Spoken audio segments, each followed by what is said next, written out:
सब कुछ लुट जाए ना बेटा, तो भी आप अपने आप को इस लेवल पे ले लो कि कोई फर्क नहीं पड़ना, कम से कम मेरा परिवार तो भूखे नहीं मरेगा।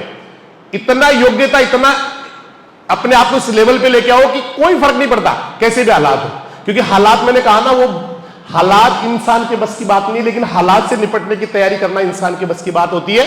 और ये वही समय चल रहा है बेटा, इसको चाहो तो अपने जीवन का पुनर्स्थापना वर्ष भी कह सकते हो। ये पुनर्स्थापना का समय आता है, अपने आप को बहुत ताकतवर बनाने का। जो शक्तियां, जो ताकत जो है ना बेटा, जो उद्देश्य आपका कमजोर पड़ा हुआ है, उसमें अपने आप को फिर से जागृत करने का समय, अवेयर करने का समय है, पुनर्स्थापना करने का समय। जैसे कोई बच्चा है, टारगेट की तैयारी कर रहा है, कितने भोले होते हैं लोग, कितने सीधे होते हैं। कुछ लोग समझते हैं साल खराब हो रही है। कोई भी नीट की तैयारी कर रहा है, जेट की कर रहा है, सीयूटी कर रहा है, मतलब 12वीं के बाद में, कुछ लोग कहते हैं साल खराब हो रही है। मैं कह रहा हूं पुनर्स्थापना हो रही है बेटा। साल खराब करना अलग चीज है, पुनर्स्थापना करना अलग चीज है। साल तब खराब मानी जाती है जब उसके रिजल्ट सही नहीं आते हैं। जब रिजल्ट सही नहीं आते तो साल खराब है, रिजल्ट बढ़िया आ गए ना बेटा तो साल खराब नहीं है। आपकी कमजोरियां, आपकी जो कई चीजें जिसमें आप, जिस फील्ड में आप कमजोर थे, उसको सही करने का साल भी इसको कहा जा सकता है। क्योंकि एक बच्चा साल खराब नहीं करने के चक्कर में ऐसी वैसी कॉलेज में फंस जाता है, साल बचाने के चक्कर में देखिए कितने बोले और कितने सीधे लोग होते हैं कि साल बच जाएगी मेरी, इसलिए मुझे कहीं ना कहीं एडमिशन ले लेना चाहिए। अरे भैया, आज तो तूने एडमिशन ले लिया, लेकिन जिस दिन तू डिग्री करके बाहर निकलेगा ना, उस दिन तेरे को पता लगेगा साल खराब क्या होती है। तब पता लगेगा तेरे को। उसके बाद में 15 साल, 20 साल, 40 साल घर बैठ जाएगा। और जिस बच्चे ने साल खराब करके टॉप यूनिवर्सिटी में, टॉप एम्स में ले लिया, IIT में चला गया, वो साल खराब नहीं बेटा, उसको पुनर्स्थापना कहा जाता है। क्योंकि आपको वहीं जाना चाहिए जहां जाने की आपने तैयारी कर रखी है। भले ही आप 2 दिन लेट हो जाए, 2 घंटे लेट हो जाए, 6 महीने लेट हो जाए, साल भर लेट हो जाए, फर्क नहीं पड़ता है, लेकिन जाना वही है जहां की तैयारी है। अगर आपने जाना, आपको बीकानेर है और हड़बड़ाहट में, भाई बीकानेर तो भी गाड़ी पता नहीं कब जाएगी, क्या होगा, अजमेर वाले में बैठ लेता हूं। मुझे लगता है दुनिया का सबसे बड़ा बेवकूफ है। जब जाना बीकानेर है और जल्दबाजी में मैं अजमेर चला जाता हूं, इसका तो कोई तुक ही नहीं बेटा। जाना बीकानेर है। अब कई बार क्या होता है, मैंने कहा ना बीकानेर जाना है तो लेट हो सकते हैं। जैसे एक बच्चा कोई साल भर तैयारी कर रहा है तो जाना हो, जहां जाना उसके लिए 1 साल लेट हो सकता है, लेकिन वो पहुंचना सही जगह चाहिए बेटा।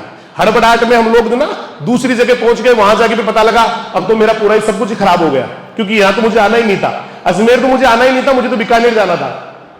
तो उससे बढ़िया है कि, क्योंकि लेट हो सकता है, गलत नहीं बेटा। जैसे कि अजमेर जाना है, बस से जो है ना बेटा, हो सकता है बस आपको लेट मिली हो, बस चलने के बाद में हो सकता है थोड़ा आगे चलते उसका टायर पंचर हो गया हो सकता है कुछ और कारण से इंजन में प्रॉब्लम आ गई, 4 घंटे बस खड़ी रह गई हो सकता है और कोई कारण हो गया हो, वो बस ही बिल्कुल खराब हो गई, आपने बस चेंज की, दूसरी बस चेंज करने में आपको 2 घंटे, 12 घंटे, 6 घंटे लग गए। फिर उसके बाद में चलना शुरू किया, आगे चल के पता लगा उस बस में भी कोई प्रॉब्लम आ रही है, या आगे टैक्सी यूनियन की हड़ताल चल रही है, रोड रुकी पड़ी है, फिर टाइम लग गया। फिर आपने फैसला किया कोई बात नहीं, मैं जो है ना जहां तक ये हड़ताल है वहां तक पैदल जाऊंगा, वहां कोई आगे गाड़ी मिल जाएगी। आपने पैदल चलने का फैसला किया, आगे चल के उस हड़ताल के आगे निकले, वहां फिर गाड़ी मिल गई, फिर चलना शुरू किया, लेकिन पता चला इंजन सीज हो गया, पानी नहीं डाला हुआ था। कोई बात नहीं, इंजन को दूसरी गाड़ी आई, उसमें बैठे पानी डाला, लेकिन पता क्या हुआ, बीकानेर पहुंच गया। जाना कहां था? बीकानेर। तो जीवन का यही फलसफा है। कुछ लोग इस छोटी सी हल्की सी जो है ना लॉजिक को नहीं समझ पाते हैं, उनको लगता है एडमिशन लेना है। जैसे कल ही एक गार्जियन आए, परसों आके मेरे को बोल रहे कि एक बच्चा था जो फलानी जगह पढ़ा था, मैं नाम नहीं बताऊंगा, कि फलानी जगह पढ़ा था। तो जब हमारे बच्चे को हमने पढ़ाने के लिए जब घर से आए तो उसके पापा ने कहा था कि एक बार वहां भी जाके आना। जो भी उन्होंने कहा ना, जो बच्चा जहां पढ़ा था उनका बोला वहां भी जाके आना। तो मैंने ऐसे मजाक पूछ लिया, मैंने कहा कहां सिलेक्शन हुआ है? बोला जी एक कोई कॉलेज का नाम बताया कि फलानी जगह, उसमें तो बच्चे ही नहीं जाते, वो सिलेक्शन है। सिलेक्शन है क्या? जो कॉलेज लास्ट वाले उनमें सिलेक्शन है क्या? तो उसके पापा को मैंने समझाया वो सिलेक्शन नहीं है, उसको सिलेक्शन नहीं बोलते। वो तो मतलब जहां आप पढ़ा रहे हैं जिन कॉलेजों में, वो उसमें तो हम फार्म नहीं भरवाते बच्चों के, कि भरना ही नहीं है। इसलिए वो चीजें बेटा, ये जो समय है ना, ये पुनर्स्थापना का समय। अपने आप को योद्धा बनाने का समय, अपने आप को तूफान बनाने का समय है।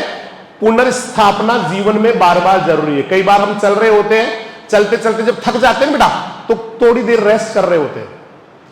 कुल्हाड़ी से लगातार लकड़ियां काटने पे कुल्हाड़ी की धार बेकार हो जाती है, थोड़ी देर रुक के उसके ऊपर धार लगा रहे होते हैं। कहीं गाड़ी जा रही है, बहुत लंबा सफर है, रास्ते में किसी ढाबे पे रुक के चाय पी रहे होते हैं या खाना खा रहे होते हैं या नाश्ता कर रहे होते हैं। ये जो समय है ना, कुल्हाड़ी के धार लगाना, चलते चलते थक के बैठ जाना या किसी रोड गाड़ी का किसी जगह रुक के थोड़ा सा रेस्ट लेना, यही पुनर्स्थापना है। और जो बच्चे इस सिस्टम को समझते हैं, जो इस चीज को जानते हैं, वो जल्दी कामयाब होते हैं बेटा, बहुत आगे जाते हैं। तो ये जो टाइम है ना बेटा, ये आपका वो वाला समय चल रहा है अपने आप को योद्धा बनाने का, अपने आप को उन चुनौतियों के लिए तैयार करने का जिनका आपको पता ही नहीं है, जिनके बारे में आप जानते ही नहीं है, जिनको कभी आपने महसूस ही नहीं किया, उनकी तैयारी का समय बेटा। इसलिए पूरी ताकत से, पूरी ईमानदारी से, क्योंकि मुझे पता, मैं कई बार आपको कहता हूं, मम्मी पापा का याद आना गलत नहीं है, इमोशंस जरूरी है। मम्मी पापा की जितनी याद आती है बेटा, एक इमोशंस बच्चा उतना ही भयंकर संघर्ष करता है। इतना जिसको बिल्कुल परवाह नहीं है मम्मी पापा की, वो कभी उनकी आंखों में आंसू आ गए फर्क नहीं पड़ता बच्चे को, कभी वो रो रहे बिलख रहे फर्क नहीं पड़ता, उस बच्चे की कामयाबी पर तो क्वेश्चन मार्क लगा लेना बेटा, उसकी सफलता पर तो क्वेश्चन मार्क है, वो सफल नहीं हो सकता। जो पापा के मम्मी की आंखों में आंसू देख नहीं सकता, जिसको पापा और मम्मी से पहले आंसू आ जाते हैं, वही कामयाब होता है, वो ही कामयाब होता है। फर्स्ट क्लास में जब पहले दिन था, मैंने यही समझाया था, एक बेटी का इंटरव्यू डाला था थोड़े दिनों पहले, लक्ष्मी का, कई बच्चे जानते हैं जो पिछली बार पढ़ रहे थे। 9 दिन पहले, एग्जाम के ठीक 9 दिन पहले पापा का मर्डर कर दिया जाता है बेटा। मर्डर, मैं कोई बीमारी से मरने की बात नहीं कर रहा हूं, मैं कोई बुखार से जान देने की बात नहीं कर रहा हूं, मैं कोई एक्सीडेंट की बात नहीं कर रहा हूं बेटा। मर्डर बहुत खतरनाक चीज होती है बेटा। आगे ट्रैक्टर लगा दिया जाता है, पीछे डस्टर से टक्कर मारी जाती है, बहुत बुरी तरह से उनको घायल, मतलब भयंकर तरीके से पीटा जाता है। जो गोनार से जन्नांग है उनके ऊपर मारा जाता है बहुत बुरी तरह से, और फिर उनको रोड के ऊपर डाल दिया जाता है बेटा। ऐसे हालात में वो बच्चे यहां से जाते हैं, बलराम जी सर उनको लेके जाते हैं, कहीं रास्ते में उनको बताया नहीं क्या हो रहा था, लेकिन वो ओम प्रकाश कह रहा है, उनका भैया, वो दीदी का जो भाई है ओम प्रकाश, वो कह रहा मुझे उस रात को अपने आप ही नींद नहीं आई पूरी रात, जबकि मेरे को कोई किसी ने बताया भी नहीं, लेकिन पूरी रात में बेचैन रहा, क्योंकि अपनों का दर्द है ना बेटा, वो इनडायरेक्टली महसूस होना शुरू हो जाता है। पूरी रात में सो नहीं पाया, वो बच्चा कह रहा है पूरी रात सो नहीं पाया, कभी वार्डन सर के पास जाता, कभी कहां जाता हॉस्टल के अंदर। सुबह जल्दी यहां पर आ गया लाइब्रेरी में, और आते ही बलराम जी सर ने कहा कि मैं उदयपुर जा रहा हूं कोई काम से, तो पापा ने कहा कि घर चलना है। उसने कहा एग्जाम 9 दिन बाद में दीदी का एग्जाम, छोटी बहन का एग्जाम है, इस तरह के हालात क्यों इस तरह के, मतलब बलराम सर ऐसे क्यों कह रहे हैं। वहां पे जाके बहन के पास जाते हैं, बहन को जाके भी बोला दीदी चलना है, बहन भी अक्की बक्की रह जाती है, लेकिन उनको यह था कि हो सकता है मेरी दादी बीमार रहती है, दादी की तबीयत खराब हो गई होगी, या दादी के साथ कुछ ऐसे दिमाग में था। सपने में नहीं सोचा कभी पापा के साथ ऐसा हो सकता है। रास्ते में फोन आ रहे थे बार बार, ओम प्रकाश इस इंटरव्यू में बोलता है, रास्ते में बार बार बलराम सर के पास फोन आ रहे थे, तो मुझे लगा कोई शायद छोटा मोटा झगड़ा हो गया होगा। मैं घर गया, गांव गया, तो गांव के बाहर सन्नाटा छाया हुआ था, पूरा गांव सदमे में था, पुलिस चप्पे चप्पे पे पुलिस थी।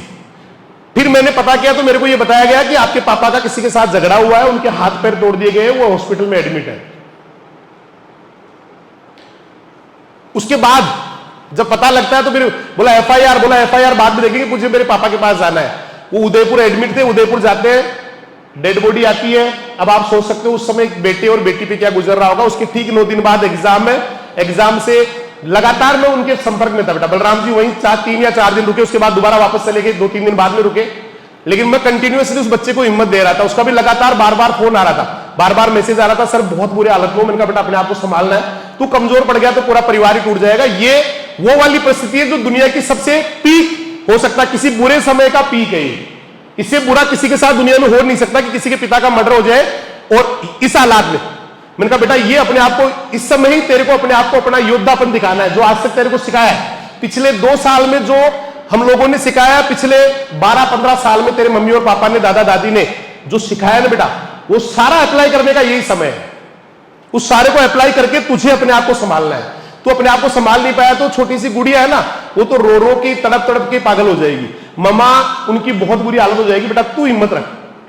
मैं बार बार हमेशा उसके मैसेज में उसको एक ही हिम्मत देता, बेटा यही समय है जिसमें तू अपने आप को, अपनी अच्छाई को, अपनी ताकत को, अपनी हिम्मत को, अपनी ताकत जुनून को दिखा सकता है।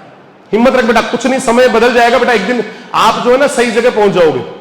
उसके बाद उस इंटरव्यू में आप बड़े कभी देखना उसको, तो वो कह रही पापा जब भी मैं जाती थी तो पापा ना एक ही बात कहते थे कि बेटा आईएएस बनना है, मेरे गांव में 2 गाड़ियां आनी चाहिए, एक लाल बत्ती किधर से आनी चाहिए, एक इधर से आनी चाहिए, पता लगना चाहिए कि मोहन जी के बेटा और बेटी दोनों कलेक्टर आएंगे।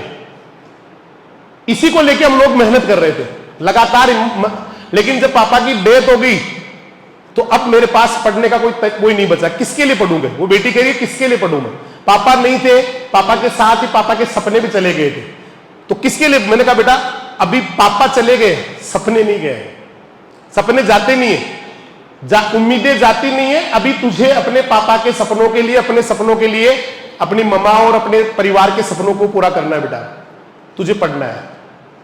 वो कह रहे कैसे हो पाएगा सर, ये 9 दिन हुए, अभी तो 12 दिन का रस्म भी नहीं हुआ, कैसे आ पाऊंगा। मैंने कहा बेटा आना है।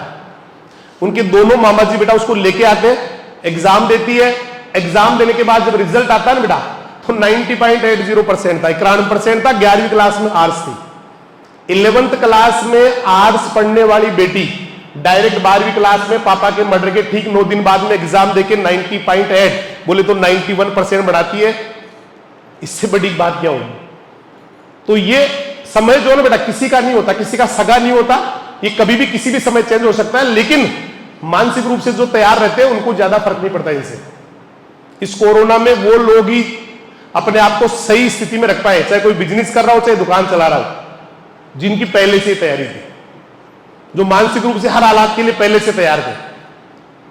तो कुल मिला के सारी बातों का एक ही बात है, अच्छा करेंगे बेटा, बहुत जबरदस्त करेंगे।